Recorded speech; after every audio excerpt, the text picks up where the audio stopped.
እናመሰግናለን ዶክተር በድጋሚ ሌሎቻችሁም ጥያቄ ካላችሁ አሁንም ማይኮቻችሁን እያበራችሁ መቀጠል ትችላላችሁ። መቀጠል ይችላል? ይቻላል ጌች። እሺ እንዴት ናችሁ? እንደምን አመሻችሁ? እንደምን ዋላችሁ? ዶክተር ለሰጡን ማብራሪያ በጣም ደስ ይላል። እናመሰግናለን። አንድ ሁለት ጥያቄዎች አሉኝ። አንደኛው ብዙ ጊዜ የመጠጥ ሱስ ስንል ሰዎች ከመጠን በላይ ጠጥተው ሰክረው ራሳቸውን እስከመሳት ሰው እስከመረበሽ እንቅልፋቸውን ላይፋቸውን እስከመረበሽ ድረስ ይደርስ ነው ብዙ ጊዜ የመጠጥ ሱስ ወንዶ በተለምዶ የሚባለውና ምናልባት አንዳንድ ሰዎች አሉ ዴይሊ አንድ እንትሆን አንድ መለኪያ አረቄ የሚሆን አንድ ኩባያ ጠላም የተለያዩ እንደዚህ ፋብሪኬትድ የሆኑ አልኮል መጠጦችን በትንሹ ሳይሰክሩ ግን የሆነ ትንሽ ደስታ ለማግኘትና ለመተኛት ሲሉ ብዙ ጊዜ ይጠቀማሉ። ያ ማለት ሳምሃው አእምሯቸው ይነቃቃል ወይ ጥሩ እንቅልፍ ሊተኙ ይችላሉ አይነት ነገር እንትን ያስለምዱት ማለት ነውና አይሰክሩም፣ ሰው ባይጋጩ ኖርማል ነው እንትናቸው ግን ዴይሊ ነው የሚጠቀሙት። ያው መጠኑ በጣም አነስተኛ ቢሆንም ዴይሊ ይጠቀማሉ። ሁለተኛዎቹ ደግሞ በሶስትም በአራትም ቀን ይሁን በአንዴ ይጠጣሉ እና ለረጅም ጊዜ ይጠጡ ሰክረው ልክ በተቋማችን ላይ እንደምናቸው አድሚት እንደሚሆኑ ሁሉ በጣም አግሬሲቭ የሆኑ እንትኖች አሉና አንዳንዶቹ ከሳምንት አንዴ ነው የሚጠጣው ይላሉ። ግን በሳምንት አንዴ ሲጠጡ ከፍተኛ የሆነ የአእምሮ እንትን ይገጥማቸዋልና እነዚህዎቹ በየቀኑ ግን የሚጠጡ ሰዎች ኖርማል ላይፍ ነው እንትን የሚሉት ጤነኛ ማለት እንትናቸው ጥሩ ነው፣ ሶሻል አክቲቪቲያቸው ስራ ላይ ፋንክሽናል ናቸውና የነዚህ ሰዎች እንደው ልዩነትና አንድነት ማለት የመጠጥ ሱስ ልንለው አንችልም ወይስ እንዴት ነው? የነዚህ ልዩነትና አንድነታቸውን ያብራሩልን። አንድ ሁለተኛው ደግሞ ብዙ ጊዜ የሳይካትሪ ክሊኒኮችና ሜዲካል ክሊኒኮች ላይ መድኃኒቶች በሚታዘዝባቸው ጊዜ በተለምዶ መድኃኒት ስትወስዱ አልኮል እንዳጠጡ ይባላልና ሰዎችም ተባሉም እንደዛ ሐኪም ነገራቸው ማነገራቸው ቤታቸው ሲሄዱ የሆነ መልኩ መጠጥ እንጠጣና ሲሉ አይ ዛሬ መድኃኒት እየወሰድኩ ነው ይላሉና እንደው ሳይንሳዊ አንድምታው ምንድነው? አልኮል መድኃኒት እየተወሰደ ሳይካትሪ ሜዲኬሽን የሚሆን ሜዲካል አካላዊ መድኃኒቶች በሚወስዱበት ሰዓት አልኮል አይጠጣም የሚባልበት እንደው ሳይንሳዊ አንድምታው አእምሮን አልኮሉ ስለሚጎዳ ነው ወይስ አልኮሉ የመድኃኒቱን ኢፌክት ስለሚቀንሰው ነው የሚለውን ነገር እንዲያብራሩ ማለት ነው። አመሰግናለሁ። ኦኬ ልቀጥል። ኦኬ እሺ፣ ጥሩ ጥያቄ ነው የተጠየቀው።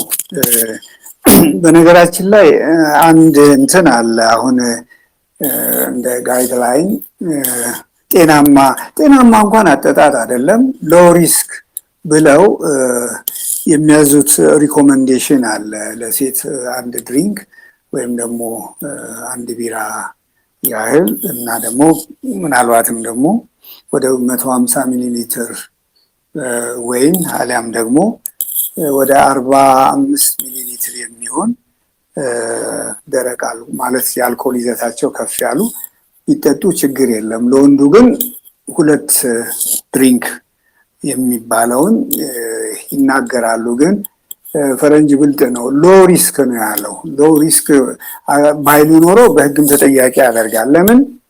ጤናማ አጠጣጥ የሚባል ነገር የለም። ምክንያቱም አልኮል ኤቲል አልኮል በራሱ ሃይሊ ቶክሲክ የሆነ ነው። እንደገናም ደግሞ ኤቲል አልኮል ሜታቦላይዝ ሲሆን አሴቲል አልደሃይድ የሚባል ፕሮዳክት አለው፣ ባይ ፕሮዳክት። ያ ደግሞ በጣም ሃይሊ ቶክሲክ የሆነና ካንሰር ማምጣት የሚችል ነው። ስለዚህ ጤናማ አጠጣጥ የሚባል ነገር የለም። ያንዳንዱ ጠብታ የሚገባ አልኮል ቀጥታ ቶክሲክ ኢፌክት አለው። ባይ ፕሮዳክቱ ደግሞ ሜታቦላይዝ ተደርገው እንደ አሴቲል አልደሃይድ የሚፈጠረው ደግሞ የከፋ ችግር የሚያመጣ ነው። ስለዚህ ይሄ ለጠቅላላ ግንዛቤ እንዲረዳ ያህል የምናገረው ነው። ስለዚህ ለእኔ ኖርማል የሚባል አጠጣጥ አይገባኝም። እንዳልኩት ሳይንሳዊ መሰረትም ስላለኝ ነው። በነገራችን ላይ ቁጥር አንድም ካታጎራይዝ የሚደረገው ካንሰር በማምጣት አልኮል ነው እንደ ሲጋራ። ስለዚህ ይህንን እንድንረዳው ያስፈልጋል። ፈጽሞ ደግሞ መቅመስም የሌለባቸው ክፍሎች እንዳሉ ማወቅ ያስፈልጋል። ለምሳሌ ያህል ሪከቨሪ ያደረጉ ማለት መጠጥ አቁሞ የነበሩ ሰዎች፣ እርጉዝ የሆኑ ወጣቶች፣ ሜዲካል ፕሮብሌም ያለባቸው ሰዎች፣ በተለይ ሁሉም ሰው ባይጠጣ ጥሩ ነው። በተለይ ደግሞ እነዚህ ሰዎች ከፍተኛ ጥንቃቄ የሚያስፈልጋቸውና ፈጽሞ መጠጣት የሌለባቸው ናቸው። ወንድሜ ወደ ጠየቀው ስመጣ ይጠጣሉ፣ በትንሹ ሳይሰክሩ ይነቃቃሉ፣ እንቅልፍም ካለ ችግር ካለ ወይም ደግሞ ጥሩ ይተኛሉ፣ ኖርማል ላይፋቸውን እየመሩ ነው። እና እንደነዚህ አይነት ሰዎች እንዴት ነው መጠጥ ሱስ ውስጥ ካታጎራይዝ ይደረጋሉ አይደረጉም አይነትም ጥያቄ ይመስለኛል ካልተሳሳትኩ። ቅድም መስፈርቱን ሳወራ ብዙ ነገሮች ነው የያዘው። ለምሳሌ ይሄ ሰውዬ አይሰክርም፣ ግን አስቤዛ ቤተሰብ እያሳጣ ሲመለስ ከሚስቱ ጋር የሚጨቃጨቅ ከሆነ የቤቱን አስቤዛ የተወሰነ በጀት ለዛ አውሎት ከሆነ ምናልባትም ልጆቹን ማስጠናት ሲገባው ጥሎ እየሄደ ከሆነ አንዳንድ ማህበራዊ ኃላፊነቶችን ችላ እያለ ከመጣ ጥያቄ ውስጥ ሊገባ የሚችልበት ሁኔታ ሊኖር ይችላል። አንዳንድ ጊዜ የመጠን ጉዳይም ላይሆን ይችላል። የመስከር አለመስከርም ጉዳይ ላይሆን ይችላል። ራሱ ያ ሰውዬ በየቀኑ እዛ እኮ የሚሄደው ስለሚፈልገው ነው ብለን ልናስብ እንችላለን። ስለዚህ ይሄ ቲዎሬቲካል በተወሰነ ደረጃ ወንድሜ በተረዳው መንገድ ያየው ነው። ግን ቀርበን ፔሸንቱን ስናነጋግር ብዙ የምናገኛቸው ነገሮች ሊኖሩ ይችላሉ። ስለዚህ ምናልባት ሱሰኛም ላይሆን ይችላል። ምናልባትም ደግሞ ቅድም እንዳልኩት በተወሰነ ደረጃ ጤናማ አጠጣጥ እንኳን ባይሆንም ግን ሱስ ውስጥ ባልገባ ደረጃ ላይ ቢገኝስ የሚል መጠነኛ ትንሽ ጥያቄ ምልክት ላደርግ ይችላለሁ። ግን አንዳንዴ አለመስከር ወይም ደግሞ የተወሰነች መጠን ብቻ የሚለው ነገር ከሱስ ነፃ አያደርግም። በቀጣይ ተጨማሪ ምልክቶችን የሱስ ምልክቶችን ማየት ማጤን ያስፈልጋል። ራሱ ለምን ያህል ጊዜ ተጠቀም የሚለው ራሱ መስፈርቱ ውስጥ ስላለ ማለት ነው። ሌላው በተወሰነ ጊዜ በሳምንትም ይሁን በሆነ አጋጣሚ በጣም የሚጠጡ የሚሰኩ አሉ።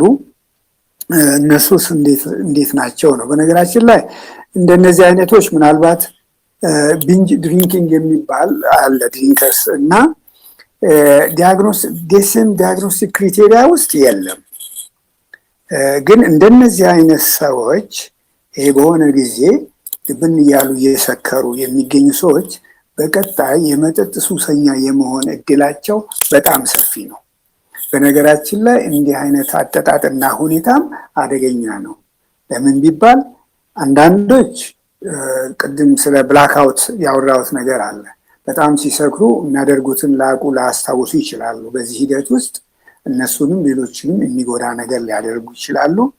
ምናልባት ከትራፊክ አደጋ ጋር በተያያዘ የሚከሰት ሂደትና ሁኔታ ሊኖር ይችላል። አልፎ ተርፎም አንዳንዴ ቤተሰብን ማስቀየም፣ ሚስትን መደብደብ፣ ልጆችን ማሰቃየትም ሊያጋጥም ይችላል። ስለዚህ እንዲህ አይነት አጠጣጦችንም በጥንቃቄ ማየት ያስፈልጋል። ምናልባት ሱሰኛ ላይሆኑ ይችላሉ። በቀጣይ ግን ተጋላጭነታቸው በጣም የሰፋ ሊሆን ይችላል።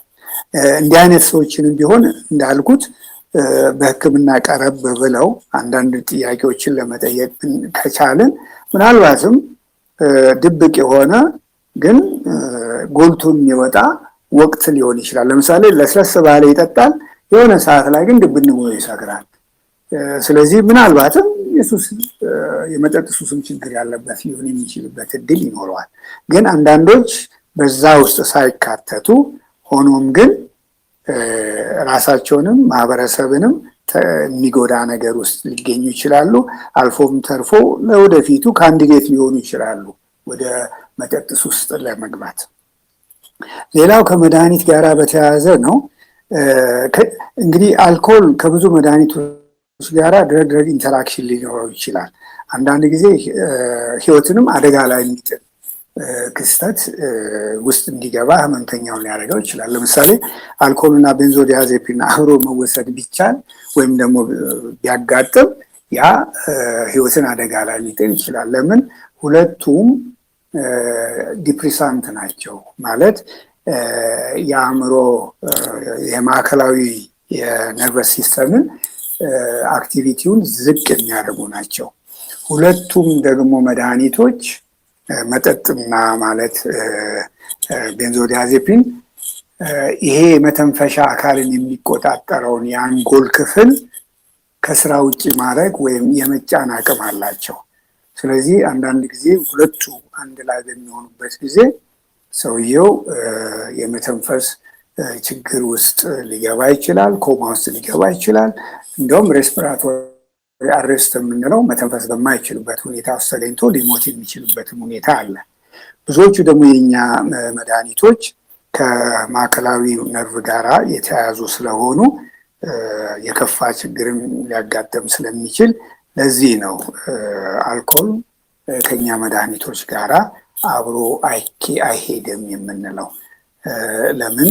በተለይ የመተንፈሻ ሴንትራል ማዕከላዊ የሆነውን የመተንፈስ ስርዓትን የሚቆጣጠረውን የአእምሮ ክፍል ከጨዋታ ውጭ ስለሚያደርግ እና ለሞት ተጋላጭ ስለሚያደርግ፣ ስለዚህ ሳይንሳዊ መሰረትም አለው እና ጥሩ ጥያቄ ነው የጠየቀኝ። ኢቭን ከእኛ ከምናዛቸው መድኃኒቶች ጋር ብቻ ሳይሆን ሌላም ሜዲካል መድኃኒቶች ጋራ ጥሩ ያልሆነ የጎንዮሽ ጉዳት ሊያስከትል የሚችልበት ሁኔታ ስለሚኖር ብዙ ጊዜ በሌላም ሙያ ዘርፍ ላይ ያሉ ሰዎች አልኮል ሂስትሪ መውሰድ በጣም አስፈላጊ ነው የትኛውንም መድኃኒት ከማዘዝ በፊት።